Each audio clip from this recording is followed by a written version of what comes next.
আগে রাজামশাই, তোমাকে একটা কথা বলতে চাই। আমি তোমার কাছে একটা বিচার জানাতে চাই। আমি কি বিচার জানো? আমাদের যে সেনাপতি ছিল দুজন, সেই সেনাপতিকে আমি বললাম রাজপ্রাসাদটা কালকে বাইরের সাইডে আমি পাহারা দিতে বলছি, কিন্তু তারা একটাও রাত্রে পাহারা না দিয়ে তারা যার যার বাড়িতে তাই চলে গেছে। এটা কি রাজামশাই, এটা কি উচিত করেছে? আমাকে একটু বলো তো তুমি, বলো তুমি। এর বিচারটা তোমার কাছে আমি রেখে জানালাম। এই সেনাপতিরা তোদেরকে কালকে রাজপ্রাসাদের বাইরের সাইডটা পাহারা দিতে বলেছিল, আর তোরা সেটা না করে তোরা বাড়িতে চলে গিয়েছিলি। কিরে, তোদের কি ব্যাপার রে? তোরা কি আমাদের বাড়িতে চাকরি করার কি মন আছে না ইচ্ছা নাই, সে কথা বল। তোদের এই মাসের মাইনেটা আমি কেটে দিলাম, বুঝতে পেরেছিস?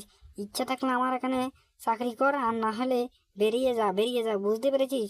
মন্ত্রী মশাই আমাকে সব কিছু বলেছিল।